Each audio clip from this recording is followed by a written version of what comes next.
Naalay gusto i-share si God sa atong kinabuhi, no? Usahay na atay mga sitwasyon nga makaingon ka nga murag wala nay hope, wala na kay pag-asa sa imuhang sitwasyon nga mabag-o. Feel ni mo murag walay kabag-uhan ng imong situations karon. Kung mayong kagwalay kabag-uhan, syempre 'di ba, kung naa ka sa sitwasyon nga nahirapan ka, gusto nimo mabag-o imong sitwasyon. Yes, 'di ba? Kung gusto nato nga mabag-o atong sitwasyon kay tungod nahirapan ta sa sitwasyon. Mao nay giingon nga gusto nimo bag-ohon ang imong situations is because nahirapan ka sa sitwasyon. Kay kung wala ka nahirapan sa sitwasyon, di ka gusto mabag-o. Di nimo gusto mabag-o imong situations kay okay na ka ana. Okay na imong life ana. So, kampante na ka ana. Di ta mawad-an og pag-asa sa atong sitwasyon. Dili nato i-judge atong situations nga wala na joy mahitabo, nga wala gyud milagro nga mahitabo sa imong kinabuhi, nga wala na gyud kabag-uhan. Dili nato i-judge atong situations nga wala na gyud kabag-uhan sa imong sitwasyon nga magstay lang gyud ka ana. Mao na imong ginahuna. Diba? Mauna igunahuna nimo. So dili nato i-judge ang atong situations. Dili nato i-judge ang Ginoo nga nganong wala gibag-o sa Ginoo ang atong sitwasyon. Wala improvement ang atong life. Dili nato i-judge ang atong sitwasyon karon kay ang Ginoo mulihok dayon. Dali na kay mulihok ang Ginoo kay walay imposible sa Ginoo.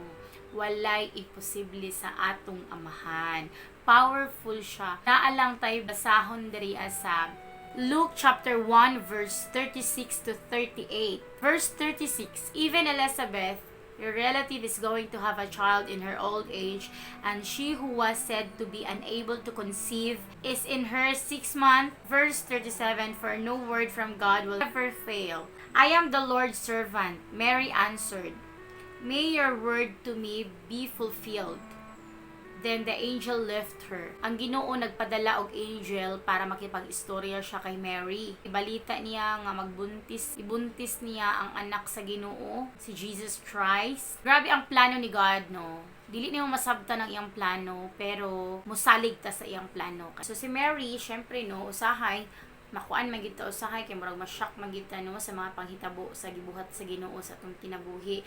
Muratag ma-shock gani nga muratag di ka paniwala. Syempre si Mary nagunahon na siya no, paano siya maging buntis, paano siya magkaroon og baby sa iyang tingan.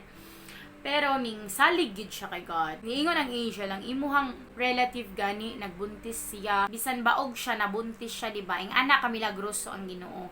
Ing anak mulihok ang Ginoo. Bisan baog nabuntis. Diba? And then si Mary, bisan virgin siya, mabuntis pod siya. Ing ana ang Ginoo mulihok sa mga kinabuhi. So dili nato i-judge ang Ginoo no. Si Mary, ang respond ni Mary sa sitwasyon, gibalitaan siya sa angel nga magbuntis daw siya kay Jesus sa anak sa atong Ginoo. Kuan na siya nga, may your word to me be fulfilled, nga ma-fulfilled na gid ang plano sa Ginoo. Mahimo na gid ang plano ni God. Kay kabalo man gid siya nga ang Ginoo gamhanan, ang Ginoo mulihok gyud, ang Ginoo milagroso, bisan mga imposible nga butang kayang buhaton sa Ginoo. So parihara po na sa atong life no, nga kailangan bisan na ka sa sitwasyon nga nahirapan ka, nga wala na kasabot kung tama pa ba ni nga sitwasyon o dili na tama. Dili ta mag-isip og negative. Ang una-una na to ang positive nga kani nga sitwasyon na ay plano ang Ginoo ani. Yes, na siya plano aning tanan. Ay gibutang si God sa atong heart nga desire. Yung dreams nato sa atong heart, nakita na ni God, di ba? Siya ang nagbutang ana sa atong kasing-kasing ug siya pod ang mo-fulfill ana. Siya pod ang mulihok nga matupad na nga desire sa imong kasing-kasing karon kung unsa man ang mga desire karon dinaa sa imong kasing-kasing nga kamo lang duha ni God ang nakabalo. Saligi na musalig ka sa Ginoo nga mahitabo na sa imuha. Walay pagduha-duha nga pagsalig, kailangan naa kay faith kay God, naa jud kay pagsalig nga si God mulihok mo trabaho ana, that God is doing something great behind the scene. Akala nimo nga walay nahitabo, akala nimo nga walay improvement, akala nimo nga wala kaning usad ang imong kinabuhi, pero kung imong ma-realize ang tanan nga naay gibuhat ang Ginoo, naa siya gibuhat sa imong kinabuhi, kana makita nimo ang imong situations nga murag gani siya opposite kaayo sa sitwasyon, opposite kaayo sa imong expectation, kana na gibuhat ang Ginoo ana sa imong life. Dili ka ma-discourage sa mga sitwasyon. Yes, just focus. Kagituyo na sa kaaway nga ma-distract ka sa pag-focus nimo sa Ginoo. Ayaw tuguti ang kaaway nga mo-distract sa imong hunahuna o kasing-kasing. Focus ka sa imong amahan kay si God ang mulihok, mo trabaho, mo grant ana nga desire sa imong kasing-kasing. Wala nay lain. So dili ka magpadala sa mga naa sa imong palibot. Ayaw tan-awa ang naa sa imong palibot kay kung tan-aw nimo na mawala ka sa focus sa Ginoo. So kailangan mo direct jud ka pag maayo kay God. Kung naa kay sitwasyon nga wala na sabtan, pangutan-on nimo ang Ginoo nga unsay but ipasabot nimo ani Lord. Ana, dili kay mo reklamo ka. Kay the more you complain, the more pud ang Ginoo nga di maganahan sa imong respond. Kailangan pahintulutan nimo ang Ginoo sa iyang gibuhat, kanang saligan nimo ang Ginoo, saligan nimo ang Ginoo sa iyang gibuhat nga mahimo gyud na niya. Yes, mudaan jud ka sa mga proseso sa kinabuhi. Mao na siya ang process. Namag ka sa process. So, kailangan tugutan nimo ang Ginoo nga mulihok kay kana nga sitwasyon mawala ra jud na. Mahuman ra na siya nga sitwasyon. Dili ka magstay ana. Temporary lang na siya. Temporary lang ka kung asa ka nga sitwasyon karon, kung nahirapan ka sa imong sitwasyon karon, temporary lang.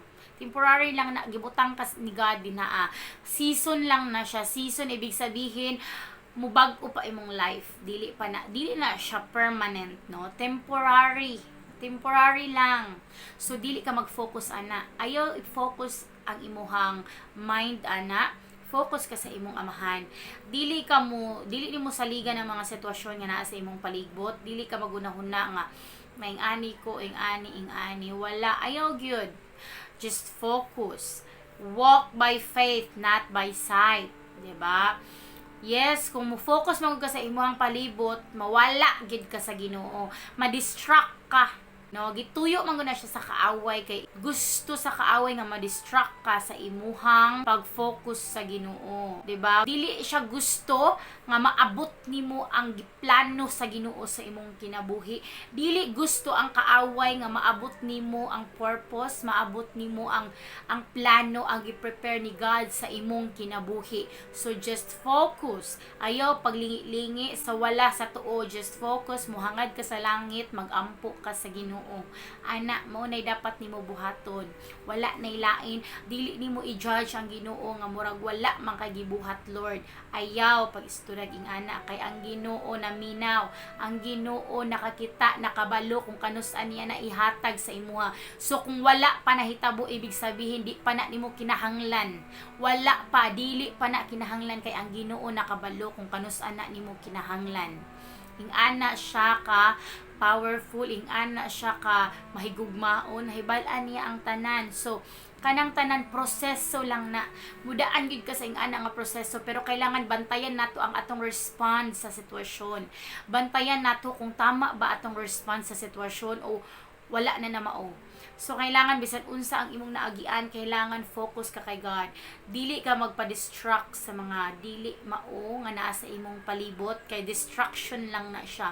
Gituyo na sa kaaway para ma-distract ka sa Ginoo, nga mawala imong focus sa imong amahan. Ayaw pagkawala sa focus nimo sa imong amahan. Just focus ka permanente sa iya ha. Sa tanang sitwasyon nga moabot sa imong kinabuhi, ayaw pag-focus sa problema, focus ka sa Ginoo. Kay iyahan ng tubagon, solve na niya.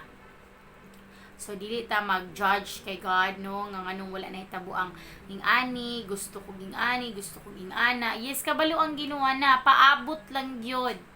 Patience.